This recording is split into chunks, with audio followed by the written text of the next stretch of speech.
Hola a todos, bienvenidos.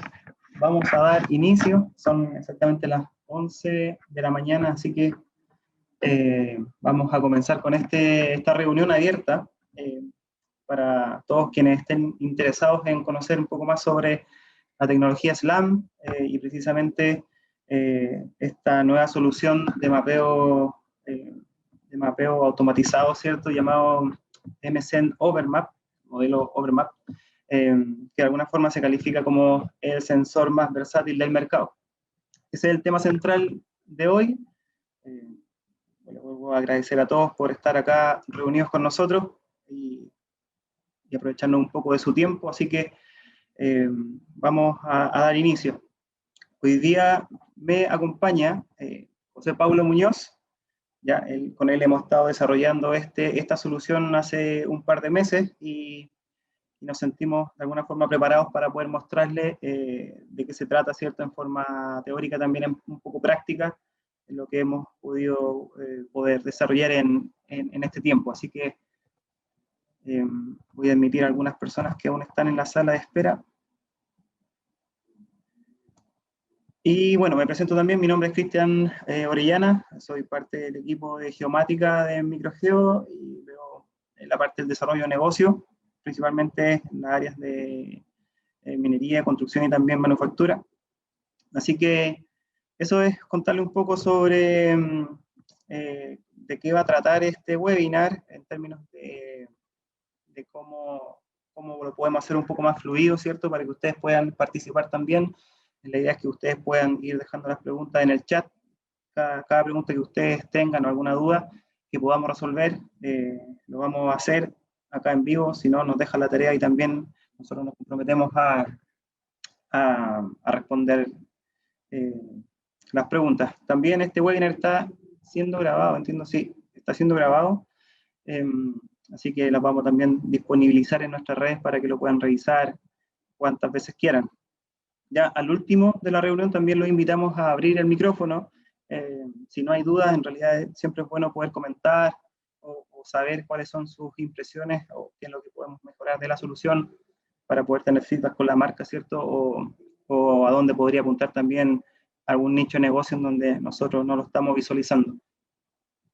Eso a modo de introducción. Sigue habiendo mucha gente en la sala de espera, así que estoy haciendo ingresar. ¿Tú estás como co-host, José? A ver si me ayudas mientras yo... No, te voy a... Un segundo.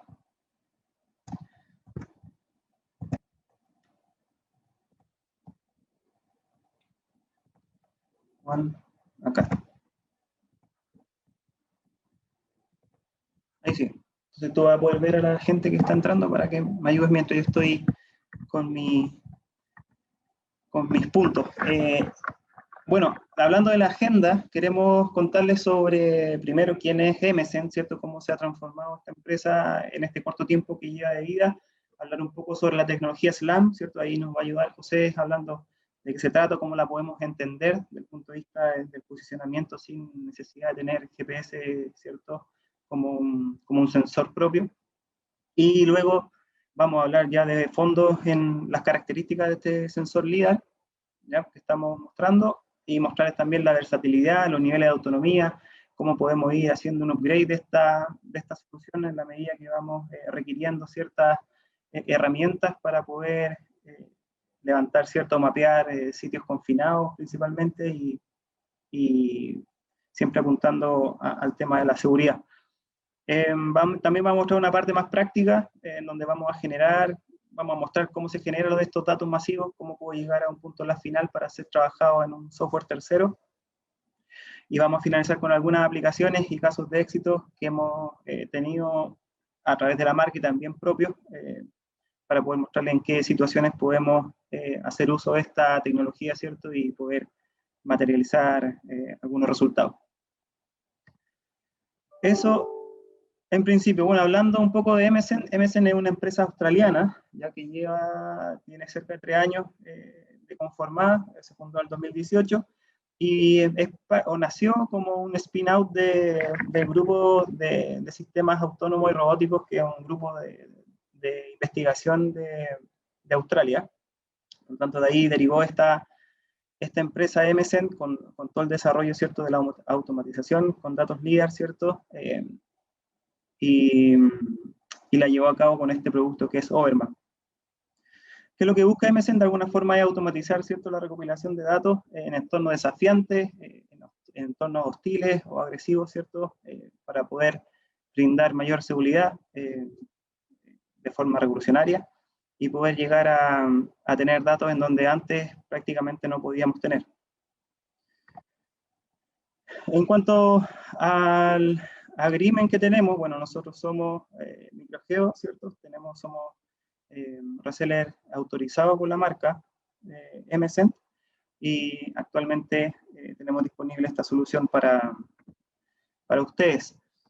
También Emesen mantiene asociaciones con importantes software de gestión y análisis minero como es Deswik, Datamine, Maptec. Por lo tanto, el desarrollo que tiene cubierto Emesen desde el punto de vista de la adquisición de datos masivos en entornos de minería subterránea mayormente, de alguna forma lo respalda, ¿cierto?, con estos partnerships que tiene con estas grandes marcas de software de minero.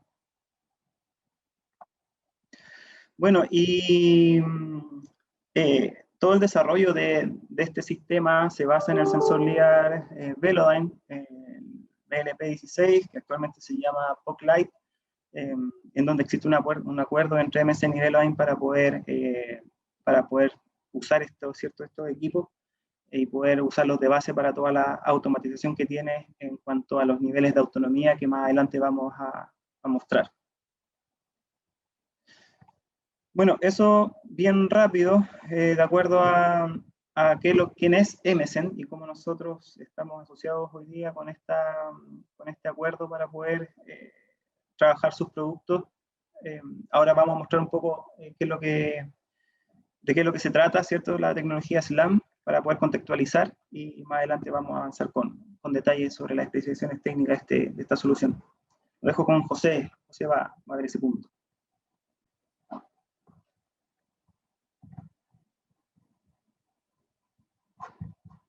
¿Me confirma, Cristian, si...? Ahora sí. Ahora sí. Ya. Bueno, tal cual me había presentado Cristian, yo soy parte del área de gemática y manufactura, y hemos estado el último tiempo desarrollando esta nueva solución que estamos disponibles para proveer a todos los usuarios. Dentro de la introducción que realizó Cristian, ya comenzamos a entender cómo fue nuestra relación con nuestro partner. Disculpa. ¿Se le puede bajar? Disculpen que tenemos una interferencia aquí entre los micrófonos.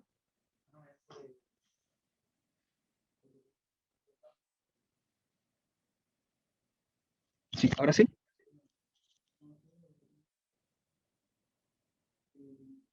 Estamos verificando un tema de audio y continuamos, disculpen.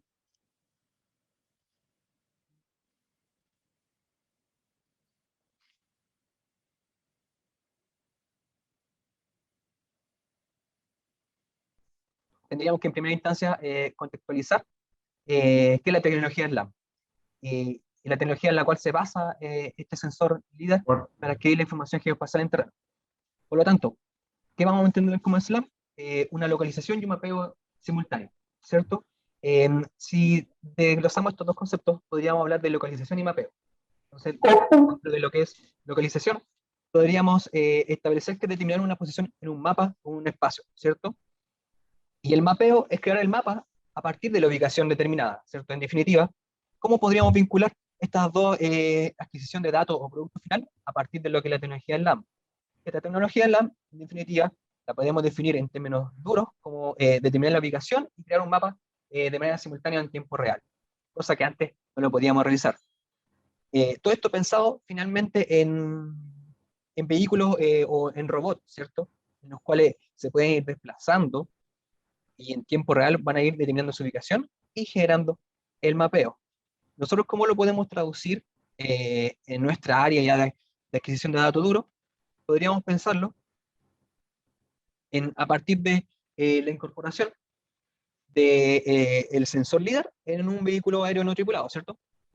Entonces, generalmente cuando se montaban pilot en los drones o los vehículos aéreos no tripulados, esto se hacía en outdoor, ¿cierto? En donde teníamos disponibilidad satelital.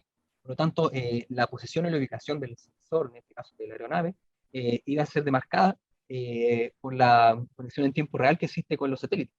Sin embargo, ahora tenemos ya un cambio bastante brusco en lo que puede ser la adquisición de los datos, ya que antes no podríamos incorporar un dron en un espacio cerrado, ¿cierto? En interior. Y ahora lo podemos hacer a partir de la incorporación del dron más el sensor LIDAR a través de la tecnología SLAM. ¿Ya? Entonces, ¿cómo podemos representar cuáles son los fundamentos de la adquisición del dato, ¿cierto? Entonces, de izquierda a derecha, vamos a entender un poco el flujo. En la parte de la izquierda, la primera imagen, estoy marcando con el láser, podemos verificar, el punto va a ser la posición del sensor, ¿cierto? Y estos puntitos un poco más diminutos, más pequeños, los vamos a entender como la nube de punto inicial. Avanzando en el flujo, la aeronave se mueve, ¿cierto? Y va adquiriendo otro porcentaje de información, ¿cierto? Por lo tanto, en un tercer paso, en tiempo real, van a comenzar a extraerse ambas superficies con el objetivo de combinarlas. ¿Para qué? Para, en un paso final y concluyendo la etapa de adquisición de datos, optimizar la trayectoria y generar la nube de puntos global, ¿cierto? Nosotros, ¿cómo pasamos de la adquisición de escáneres estáticos, ¿cierto? En definitiva, hace un tiempo atrás realizábamos escaneos, por ejemplo, una vista en planta de una sala de máquinas, lo realizábamos con escaneos sucesivos, estáticos, que podían bordear un par de minutos. Ahora con la tecnología SLAM, el escaneo dinámico, ¿cierto? En tiempo real podríamos visualizando la nube, ya sea montando el sensor en una aeronave o haciendo un escaneo de carácter dinámico en mano. Entonces, en definitiva, entendiendo un poco cómo es el funcionamiento de SLAM, cómo pasamos de escaneo estático a escaneo dinámico, podemos avanzar en lo que son la caracterización de lo que es el sensor LIDAR y las diferentes modalidades de montaje. Para ello lo dejo ahora a continuación con Cristian.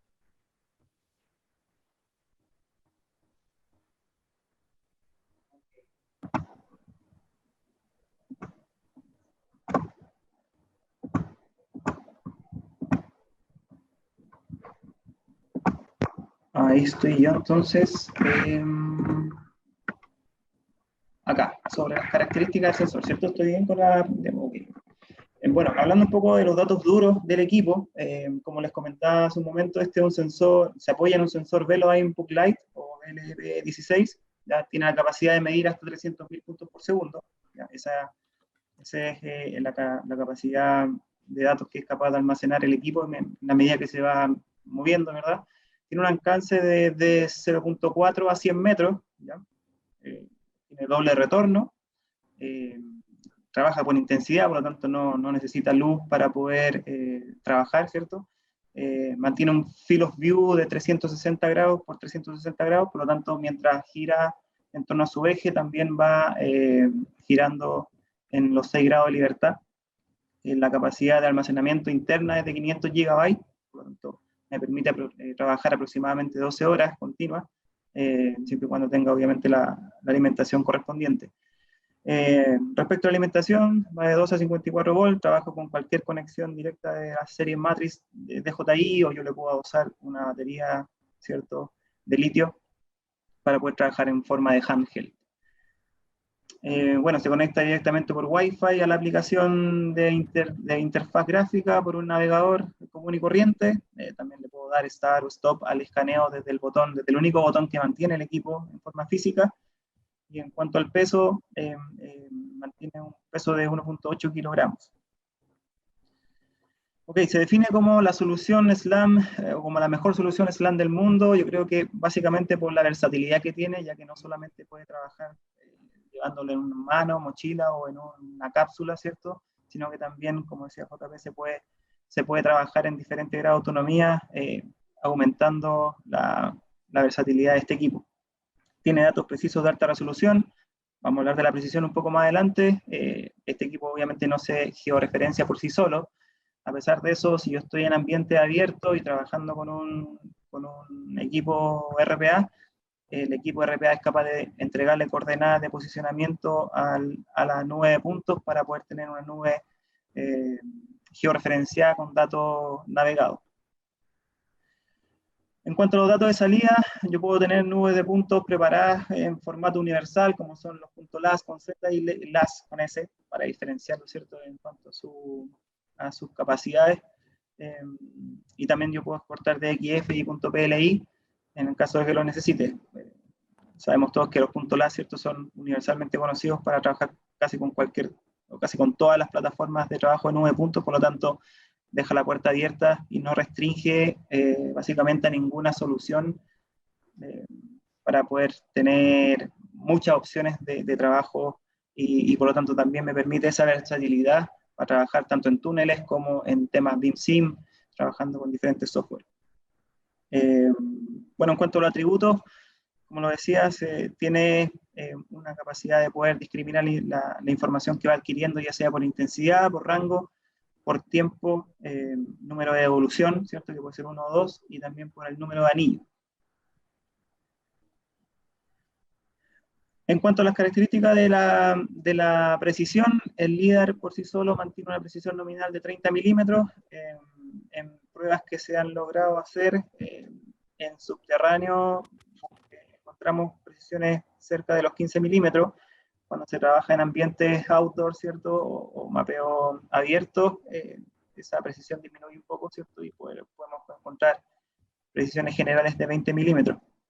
Ya cuando son temas de corto alcance, obviamente ahí las precisiones mejoran y podemos alcanzar un número cercano a los 5, más o menos 5 milímetros.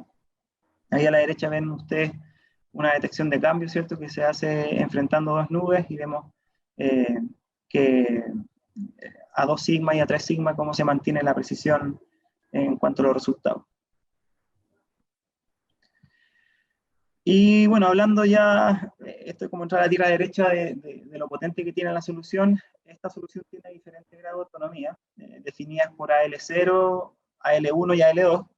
El AL viene por Autonomy Level. Por lo tanto, es así como se manifiestan los diferentes grados de automatización, ¿cierto?, de la solución, en donde yo la puedo ir upgradeando, ¿cierto?, en la medida que lo necesito. Puedo partir con un AL0, en donde yo puedo trabajar el equipo con cualquier tipo de montaje, ya sea en dron, en un auto, en la mano, ¿cierto?, en una mochila o en una cápsula que quisiese descender en un shaft vertical o lo que sea. Y de ahí en más puedo ir agregando ciertas condiciones que más adelante JP va a trabajar en específico. Yo me quiero detener solamente, lo que yo voy a explicar se trata solamente del AL0, esta versión estándar, ¿cierto?, de entrada que tiene esta solución, en donde me permite trabajar, como dije, con todas estas plataformas de accesorios para poder hacerlo mucho más versátil. Por lo tanto, eso es lo que quiero destacar de alguna forma, que no condiciona, esos AL0, AL1, AL2 no están condicionados a las formas de trabajo en cuanto a los accesorios que yo puedo utilizar. Entonces, como lo están viendo ahí, yo lo puedo implementar, ¿cierto? O implementar con un dron, ¿cierto?, de toda la serie Matrix, si es AL0, AL1, AL2. Ahí vemos cómo lo vamos descendiendo por un cage, ¿cierto?, una cápsula. También puede trabajar en una mochila o backpack, sobre un vehículo, ¿ya? Obviamente esto no es como un mobile mapping que yo pueda ir a alta velocidad, ya que el seguimiento, ¿cierto?, el efecto de deriva que yo puedo provocar que condiciona la velocidad del vehículo. Pero de alguna forma todas estas opciones yo las tengo siempre disponibles a partir de la opción más básica. Por lo tanto, eso hay que tenerlo súper claro.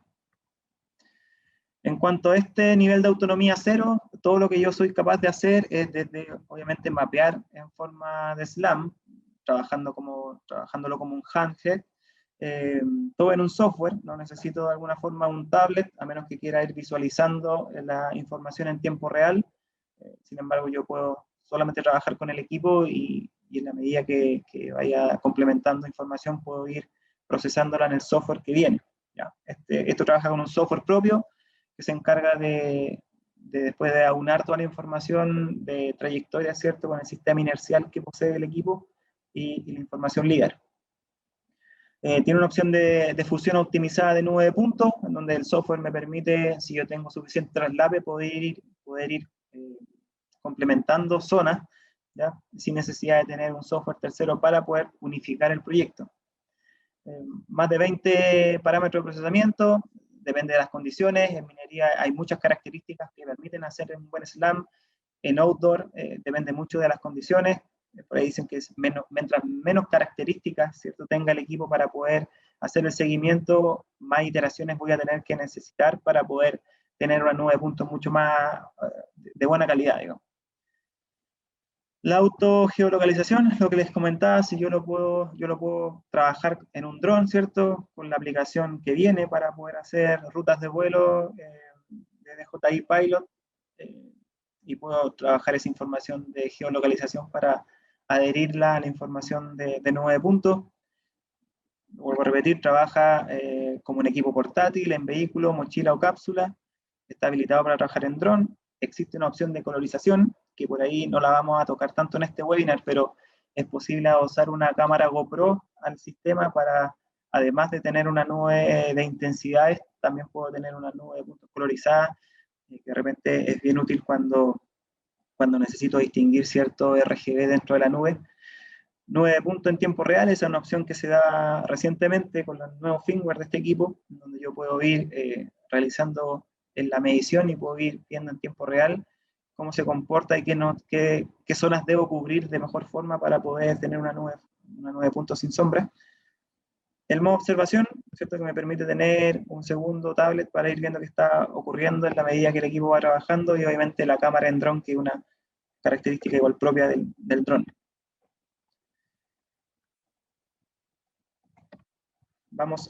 Voy a mostrar un video, espero que no se note cortado porque lo tengo a full resolución, ahí José me va a ayudar, pero esta es la forma de trabajar más básica que tiene el equipo. Ya tú le das a una batería de 14 volts, y eso te da autonomía, bueno, dependiendo del amperaje de la batería.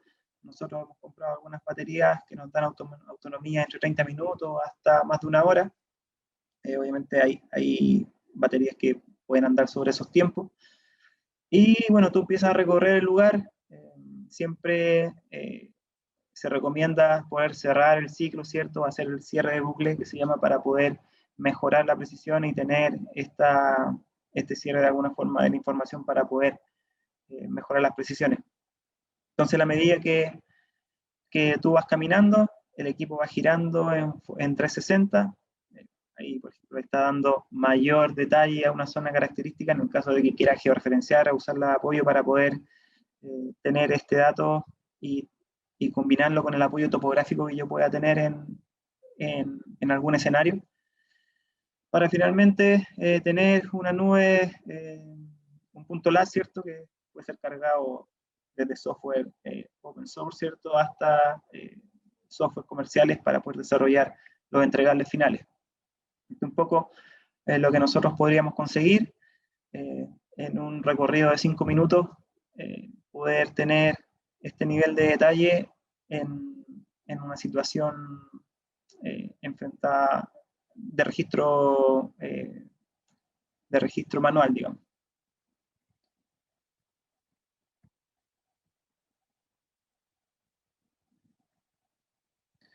¿Sí?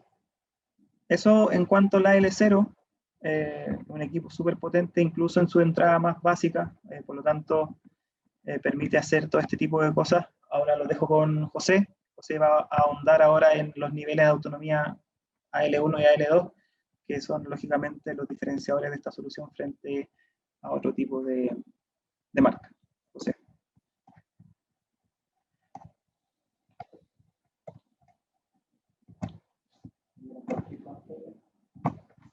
Voy a compartir pantalla en un segundo. ¿Se ve la presentación? Sí, sí, lo veo. Ya, entonces, Continuando con el webinar y respecto a la versatilidad de Overmap, podríamos verificar los niveles de autonomía, ¿cierto? Entonces, en primera instancia, tal cual lo comentaba Cristian, hablábamos de L0, en donde puedo utilizar el sensor montado en vehículo, en la cápsula, o en su efecto, en la mano con el backpack, ¿cierto? A lo cual vamos a llamar un poco de mobile handheld, ¿cierto? Sin embargo, también presentamos lo que son las posibilidades de la autonomía del sensor en la operación a partir de aeronaves, ¿cierto? Y ahí entra a L1 y a L2, ¿cierto? Estos niveles de autonomía pueden ser verificados, o mejor dicho, probados, tanto en interior como exterior. Si profundizamos un poco en cada nivel de autonomía, yo voy a hablar un poco de lo que es a L1 y a L2, ¿cierto? Entonces podríamos presentar a L1 una operación veloz, ¿cierto? En donde el operador mantiene visibilidad directa con la aeronave. Y podríamos hablar de AL2, en donde el operador puede trabajar sin tener la visibilidad directa con la aeronave, es decir, se va a encontrar en circunstancias que no tiene visual, que no puede controlarlo de esa manera.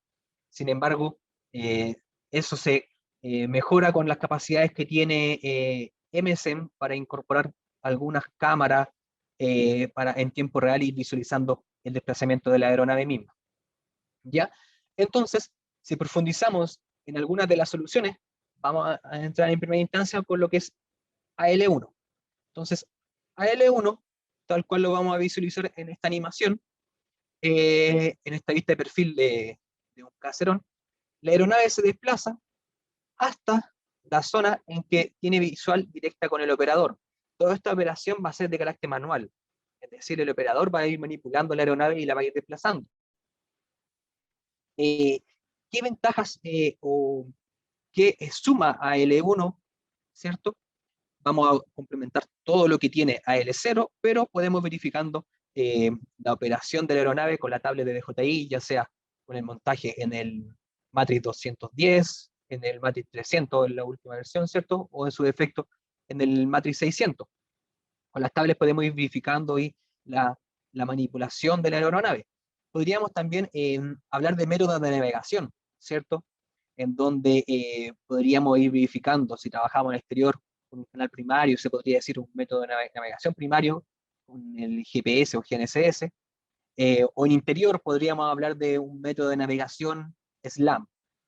Es más, también le podríamos sumar otro método de navegación que es el INS, que nos podría ir salvaguardar la integridad de la aeronave en caso de cualquier problemática, ¿cierto? También podemos incorporar en esta navegación en AL1 lo que son los BECH, que finalmente son los sensores que me permiten mantener, o los sensores de distancia, ¿cierto? Esos sensores que principalmente tenía la aeronave de DJI para que no chocara con algún elemento.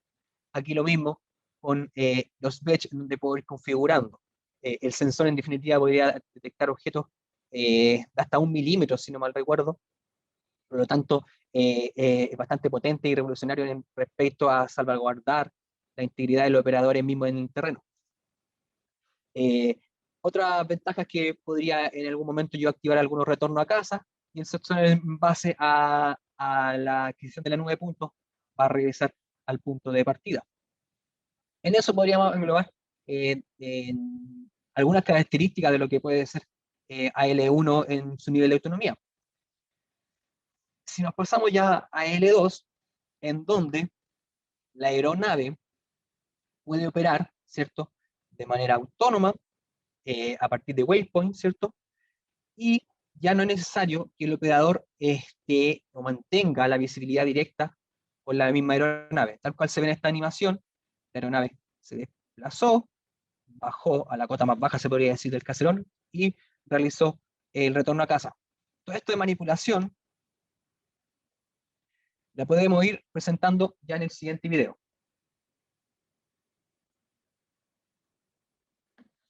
Entonces, en AL1, la operación manual, AL2, operación automática, ¿cierto? Montado en la plataforma de DJI, puedo operar la aeronave sin mantener visual directa. ¿Cuáles son las ventajas? Podría ya trabajar con otra tablet, ¿cierto? Podría trabajar con un modo también piloto para la visualización, algo de lo que habló también Cristian. Mantengo los métodos de navegación, mantengo lo que son los batch para verificar, entre comillas, los sensores de proximidad, pero ahora que sumo los waypoints. Entonces, tal cual vamos apareciendo en el video, yo inicio el escaneo, se me visualiza la información en tiempo real y puedo ir marcando estos waypoints para que la aeronave se vaya desplazando y llegando al punto de interés. Todo esto lo puedo ir sumando e incluso ir agregando puntos en donde yo no tengo información. La aeronave debe ser capaz de hacer la ruta y a medida que va avanzando, va adquiriendo la información que me permitiría llegar a ese punto que en términos prácticos no puedo apreciar en un principio, como lo que sería el punto 7, ¿cierto? No veo información, pero la aeronave igual va a llegar ahí. La aeronave, ya en modalidad veloz, me permite también sumar otras herramientas como son las tecnologías de seguridad, ¿cierto? Retorno a casa en términos cuando queda poca batería, cuando siente un poco que hay mucha polución, ¿cierto? El equipo es capaz de poder manejar todas esas circunstancias. Otra ventaja de la misma operación es que tal cual se logra apreciar en el video, en la parte inferior derecha, yo puedo ir visualizando a partir de la cámara la navegación de la aeronave. Entonces eso es muy importante para mantener un poco el control en el desplazamiento, ¿cierto?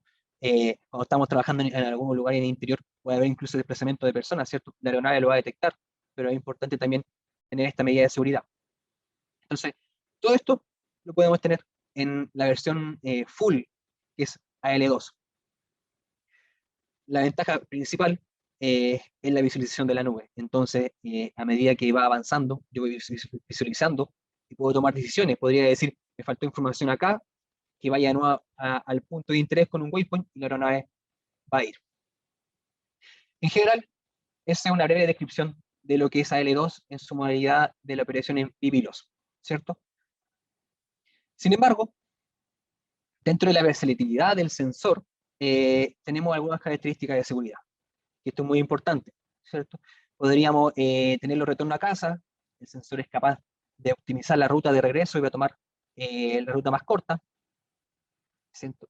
Podríamos también tener advertencias respecto a niveles de batería, ¿cierto? Cuando el sensor determina que queda la batería necesaria para volver a casa, lo va a hacer. Tiene aterrizaje forzado por batería crítica. También podemos configurar y viendo el tema de retorno a casa en caso de pérdida de comunicación, Wi-Fi, o incluso si es que yo pago el radiocontrol, también tiene esos valores de seguridad. También algunos temas de regreso en caso de que haya alguna acumulación excesiva en términos de polución o el polvo en suspensión, ¿cierto? Entonces, hemos resumido brevemente lo que son los niveles de autonomía del sensor montado en la aeronave o en su defecto en lo que son en características mobile mapping, se podría decir.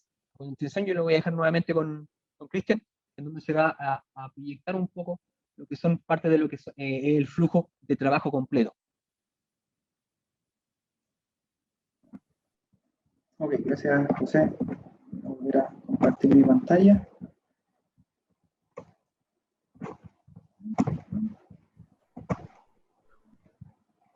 Y entiendo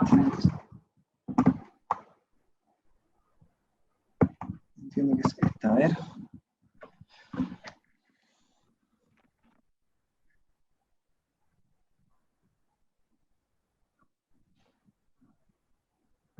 Claro. Entonces, bueno, vimos las alternativas que tenemos, ¿cierto?, para poder trabajar con el equipo en todas sus modalidades, desde AL0 hasta AL2, dependiendo de lo que yo necesite realizar. Y una vez que ya está completo el escaneo, ¿cierto? En cualquiera de las modalidades, este es el flujo que hay que seguir para poder conseguir finalmente los datos.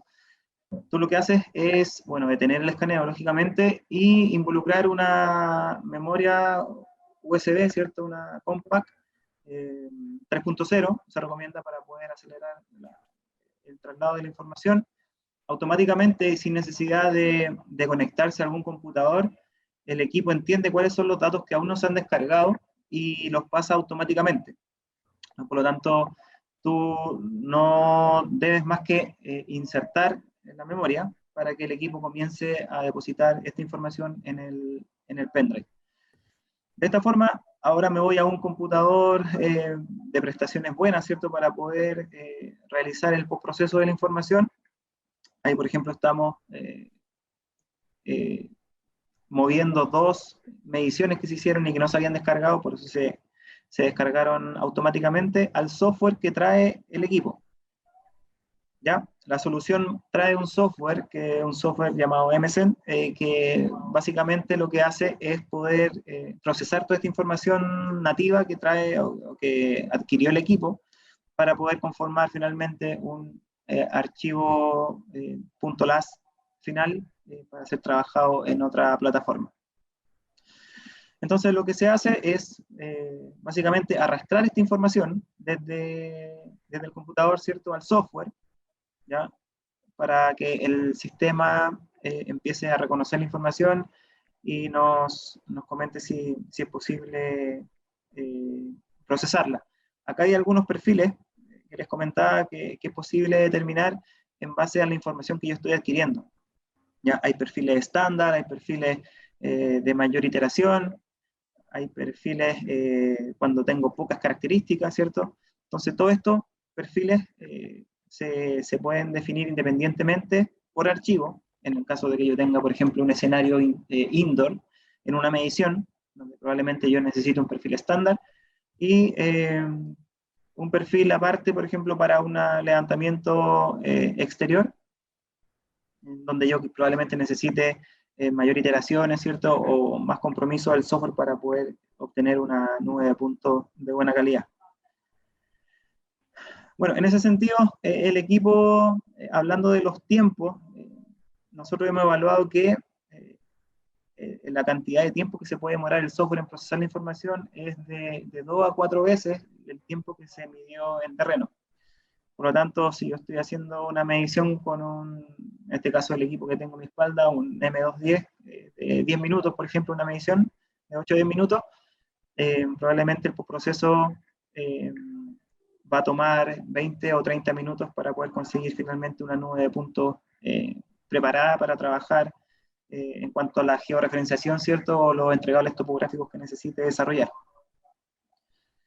Entonces, bueno, acá vemos cómo una vez obtenido el punto LAS, es ¿Qué pasó, hijo? Hoy están haciendo el ejercicio. De la misma forma como veíamos el ejemplo anterior, ¿cierto? Definiendo. ¿Y qué más tenían que hacer? ¿Qué más? Ciertos parámetros de intensidad para poder hacer la nube mucho más, visiblemente mucho más atractiva y tener este tipo de resultados. En verdad, el flujo es súper simple. El software que trae no es un software que permita obtener un tipo de entregables finales, sino que es un software que permite acondicionar la nube para poder prepararla y elegir el mejor software en cuanto a la vertical que yo esté trabajando.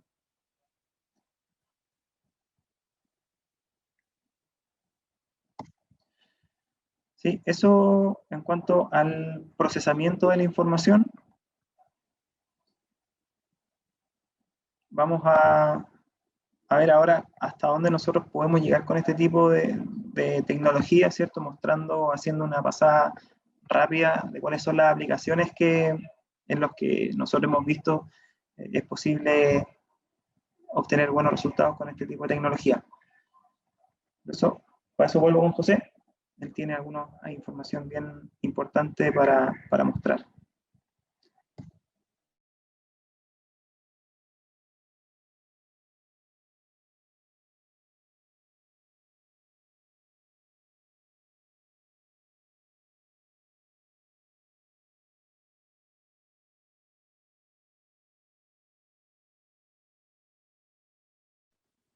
Ya, ahora sí, me escucho, sí.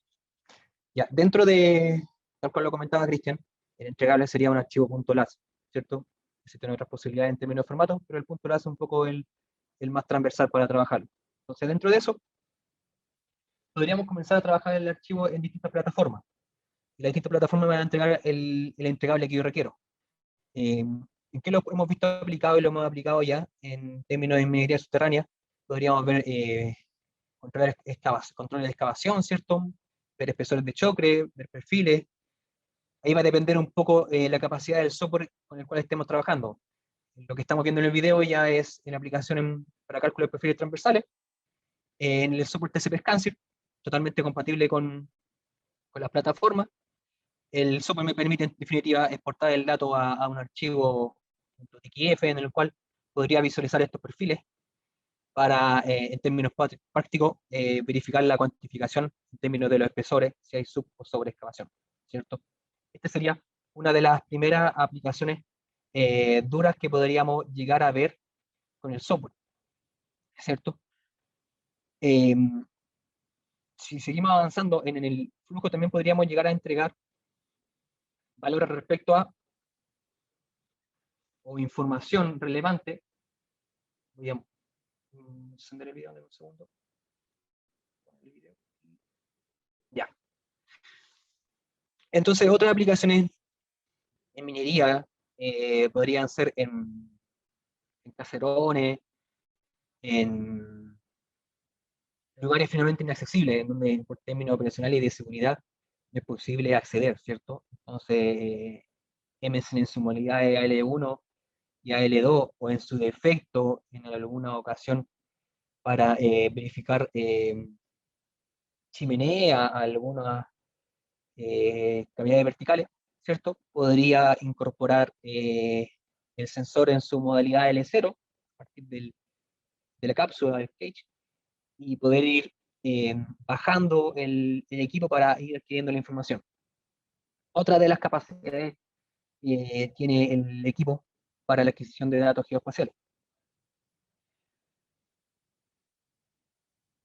En otras aplicaciones que hemos comenzado a trabajar, pueden ser ya en topografía o en mapeo, ¿cierto? En donde bajo las tres modalidades es posible adquirir esta información y poder procesarla, en este caso en el software JRC, para poder generar superficie, podría hacer limpieza, ¿cierto? El trabajo de la información, para poder también generar un modelo digital de elevación, o en su defecto, las respectivas curvas de nivel que me permitirían ya proyectar algún modelo, alguna modificación en la zona de interés. Dentro de, si cambiamos rotundamente un poco el campo, lo hemos visto también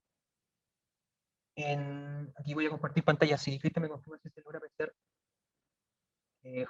el software. ¿Sí? Entonces, otra posibilidad de trabajo, ¿cierto? Sería con el sensor en modalidad L0 o en su defecto cualquiera de las tres, el levantamiento de algunas torres de alta tensión. Esto es un prueba que hemos realizado aproximadamente 1 kilómetro, si no mal recuerdo, en el cual los tiempos llegan a ser insignificativos en terreno en comparación a la adquisición de la nube de puntos, ¿cierto? Entonces, podría ser la adquisición de la nube de puntos, pero también la podríamos proyectar ya aquí avanzando un poco en los modelamientos en procesos de ingeniería inversa, ¿cierto? Totalmente compatible con lo que son Yomair, Isanex, otras plataformas para hacer algunos as-build. Eso dentro de lo que podría llegar a ser un poco las aplicaciones del sensor. Yo hablé un poco de lo que podría ser minería, ¿cierto? También en el levantamiento de torres de alta tensión, ¿cierto? Pero también, ahora yo lo voy a dejar a continuación con Cristian, el quien va a profundizar un poco en otros campos, en términos civiles, en términos de patrimonio y arquitectura.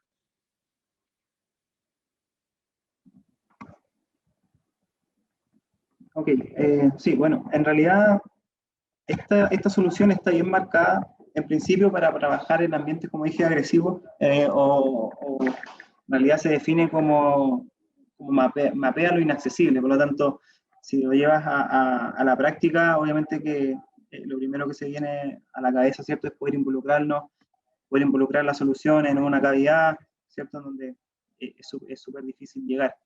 Sin embargo, eso por el lado de lo que mostraba José, en términos de minería subterránea. pero como dijo José, en realidad el espectro se abre ampliamente para poder trabajar en otras aplicaciones. Yo tengo algunos ejemplos también acá que quiero compartir con ustedes. Voy aquí a compartir mi pantalla. Y en realidad esto, ahí tú me confirmas, José, si se ve bien.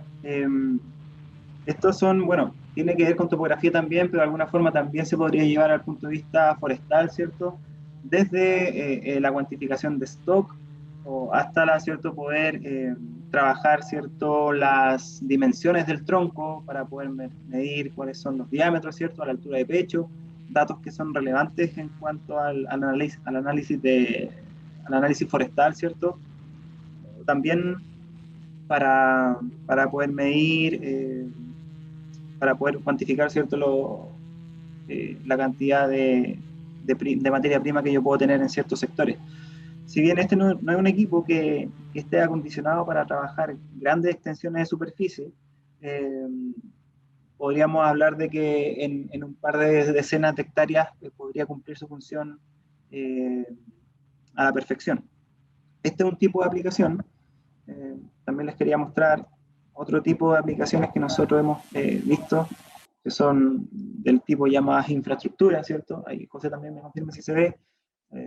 Levantamientos de obras civiles, ¿cierto? O en este caso, un complejo deportivo completo, con alto nivel de detalle y además colorizado, en donde ya es posible poder tener o poder acceder a esta información y poder generar un modelo as-built para poder hacer cualquier tipo de reingeniería, ¿cierto? O poder hacer algún tipo de diseño. Por lo tanto, esta información no está condicionada solo a la etapa de prefactibilidad, ¿cierto? De un proyecto o de factibilidad, sino que propiamente se podría utilizar incluso en ingeniería de detalle. Y como tercer punto, ya alejado de la minería, ¿cierto? También siempre está el hecho de poder usarlo en temas patrimoniales, ¿cierto? En donde es muy común ver ciertos tipos de elementos orgánicos característicos de este tipo de entorno. Por lo tanto, lo que antes podíamos hacer con un escáner láser en trípode y todavía lo podemos hacer, obviamente podemos mejorar los tiempos en desmedro de la precisión, ¿cierto? Pero obviamente podemos mejorar mucho los tiempos para poder adquirir todo este tipo de detalles en entornos de restauración, patrimonio, ¿cierto? O de conservación. También es un tema que nosotros hemos visto bien fuerte en nuestro país y obviamente que esto también podría ser utilizado en este tipo de aplicaciones. Eso, no sé si se me queda otro, bueno, esto tiene que ver con los resultados del video que mostré en principio, pero básicamente hay cerca de más de 20 aplicaciones que nosotros podríamos empezar a describir utilizando este tipo de soluciones.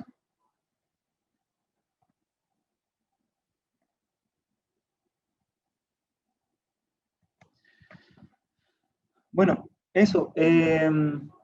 Hemos completado la agenda. No sé si hay preguntas. Sería muy importante para nosotros que nos puedan comentar de alguna forma si se entendió. La verdad es que fuimos quizás un poco rápidos, pero quisimos darle esta mirada de lanzamiento, esta mirada más global a la solución. Sin embargo, vamos a ir en adelante especificando y tratando de hacer webinars aplicados a cada una de los campos de aplicación para poder contextualizar de mejor forma. Como les digo, quisimos dar una mirada bien global y abarcar todo lo que podemos conseguir con este tipo de tecnologías, pero vamos a enmarcar la ruta en poder hacer algo mucho más dedicado, ¿cierto? Para poder ahondar en términos de qué puedo llegar a conseguir en cada una de las aplicaciones que este equipo puede trabajar.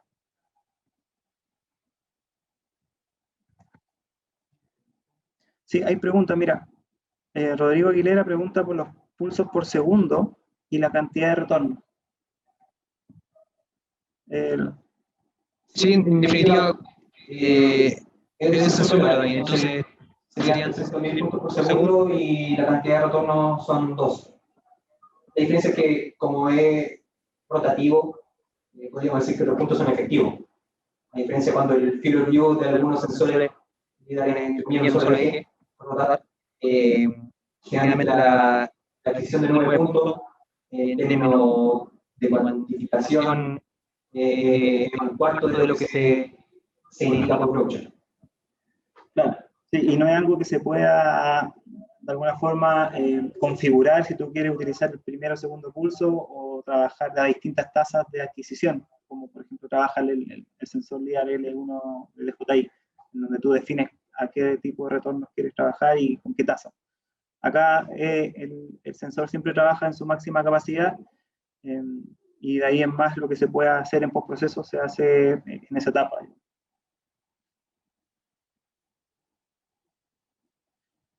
Hay otra pregunta, ¿habrá hecho una implementación para medir el contenido en interior de silos de almacenaje, es decir, inventario online?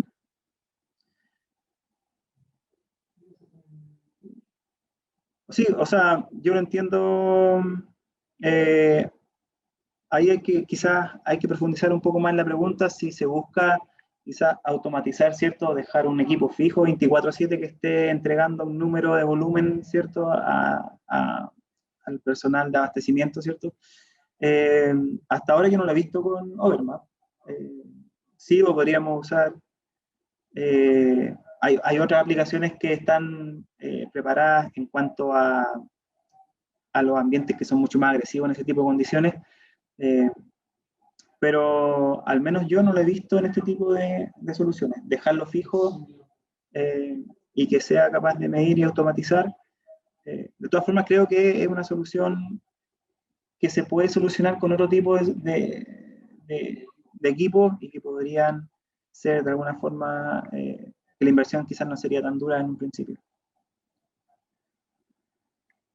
¿Hay más preguntas, José?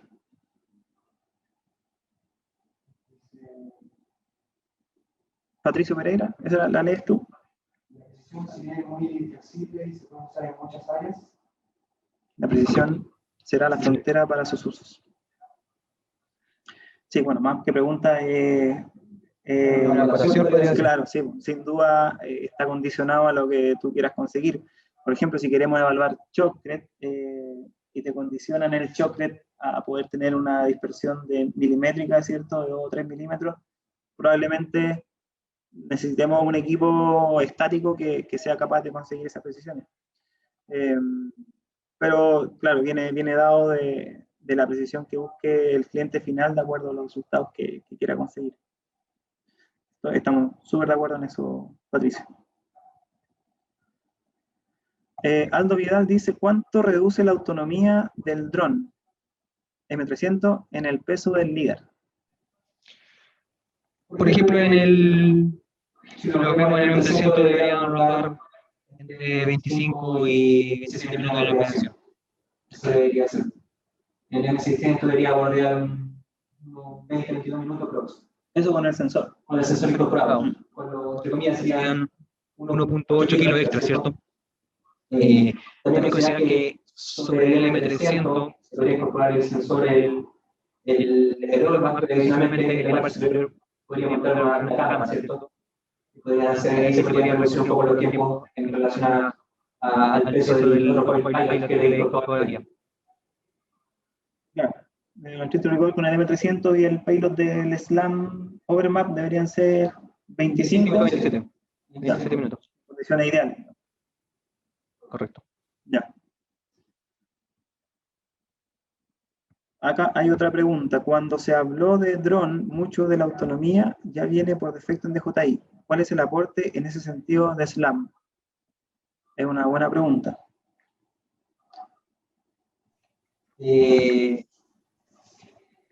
¿Contestas tú o yo? Sí, Dale tú y yo veo si hago un cabo suelto. En general, en este caso es que la operación de los aeronaves en interior, por ejemplo, podríamos decir que se marean y se han visto varios casos de aeronaves estrellas. Entonces, finalmente, la aeronave trabaja en base a las cámaras y en base al elemento del GNSS. Los sensores de proximidad. Y los sensores de proximidad que finalmente traen los son equipos. como las cámaras. Claro. Entonces ahora la tecnología SLAM finalmente trabaja el sensor como un robot, por lo tanto la autonomía es 100% a partir de esta adquisición de nube de puntos. Por lo tanto, en lugares en donde yo no puedo acceder, ¿cierto? La tecnología SLAM me permitiría ubicar al sensor en ese espacio, ¿cierto? Sin tener el apoyo de otros sensores que serían los de la tecnología de JTI. Ese es como el global. Si no se entendió, me lo dice. Sí, pero en realidad finalmente lo que hace es ocupar la misma tecnología SLAM para mapear y también para evadir obstáculos y evitar colisiones. Entonces estás involucrando cientos de miles de puntos para poder evitar colisionar frente a cámaras que son puntuales o singulares del dron, que son estos sensores de proximidad y que muchas veces, por ejemplo, lo que decía José, hay experimentos de poner un cable de acero de 1 milímetro de diámetro, y obviamente eso es posible que el sensor de proximidad propio del dron no sea capaz de visualizarlo, pero sí la información LIDAR con la cual está siendo apoyado el dron para evitar colisionar. De alguna forma, esa es la diferencia. Se entendió, sí, estamos viendo. Ya, bueno. Vladimir pregunta, ¿en AL0 el equipo puede ser montado en el dron para hacer vuelos? Sí, lo mencioné, a pesar de que tú no tendrías comunicación directa, ¿cierto?, del piloto en tierra, y tampoco podrías, bueno, sí podría visualizar la información en tiempo real, ¿no? Claro, depende del alcance del Wi-Fi. Pero sí se puede hacer, por ejemplo, tú puedes planificar una ruta de vuelo con DJI Pilot y mandar al equipo a que haga el escaneo, ¿cierto? Y tú vas a ver los resultados una vez que descargue y postprocese. Pero sí se puede hacer y no está condicionado al nivel de autonomía, ¿cierto? La plataforma que tú vas a usar para usar el sensor LIDAR. Aldo. La otra, bueno, son casi las 12. Hay otra pregunta también hay otra pregunta de Rodrigo. Si se puede usar con un equipo estático para mejorar la precisión. O sea, la precisión nominal del equipo son 2 o 3 centímetros, si no me recuerdo. El equipo estático quizá, yo lo pienso generar con un equipo estático, ¿cierto? Quizá me permitiría ajustar algún proceso de la nube de puntos que quiero con OpenMap. Quizás eso lo voy a buscar para aplicación. Pero compararlo con un equipo estático, no creo que sea tan efectivo. Estático, es que claro, si aunque lo deje estático, el equipo va a ser siempre dinámico, ¿no? Si va a estar rotando, no sé qué plus podría tener.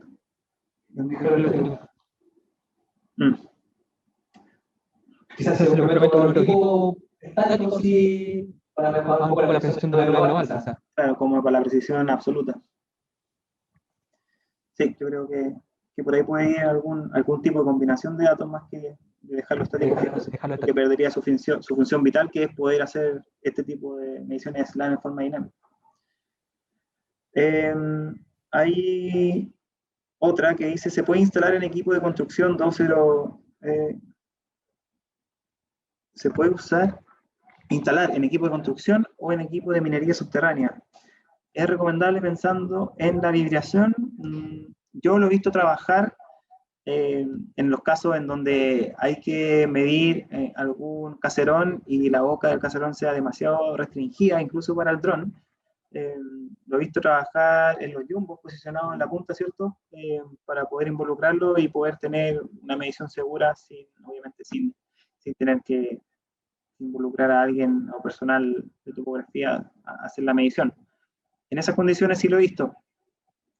Claro, ahora por ejemplo en un dozer con el accesorio de camioneta yo creo que no sería tan seguro pensando en las condiciones de minería, ¿cierto? Y de vibraciones que tú mismo indicas ahí en la pregunta. pero sí lo he visto montado en equipo de minería subterránea, no sé si especifican 12, en Jumbo sí, para poder hacer este tipo de mediciones apoyados en los mismos equipos. Eso, hablaron de una cama. La cámara, sí, pues, la cámara, claro, yo lo mencioné, una cámara que se pueda usar, no sé si ustedes están viendo ahí la cámara, yo tengo mi celular ahí mostrando, bueno, no se ve mucho en realidad, pero el mismo equipo puede trabajar con una GoPro, José la está mostrando abajo, adosada al equipo, que también funciona independiente del nivel de autonomía, de AL0 a AL2, que puede tener la opción de colorización. Y esto va grabando video en la medida que el equipo va midiendo la nube y después en el software se combinan. Esa es la cámara GoPro, esta es una 8 Black, si parece. Y cualquier 8 Black sirve, no hay una especial de MSN. Sí hay que hacer una calibración propia de la cámara para poder ajustar, ¿cierto? Después cuando haga el match de RGB. Pero sí, tú puedes colorizar la nube de puntos, no va a obtener cámaras 360 porque esto tiene un field of view restringido, pero sí va a tener una nube colorizada para poder tener algo visualmente más atractivo.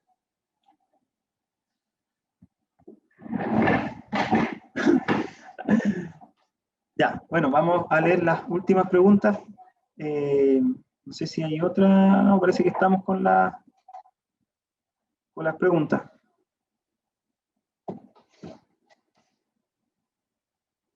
Sí, no hay más preguntas. Bueno, si no hay más preguntas, entonces queda agradecerles una vez más la participación.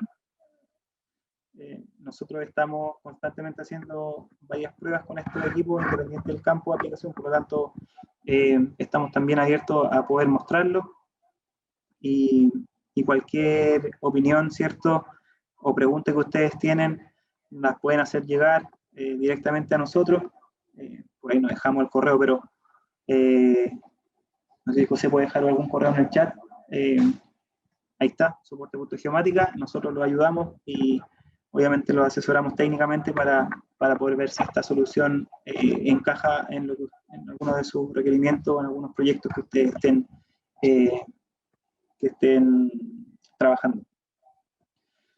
Bueno, por mi parte me despido. José, muchas gracias por la atención. Muchas gracias por estar con nosotros. Nos vemos en otra oportunidad y está la puerta abierta a cualquier tipo de demostración. Así que un gusto poder compartir. Que estén bien. Muchas gracias.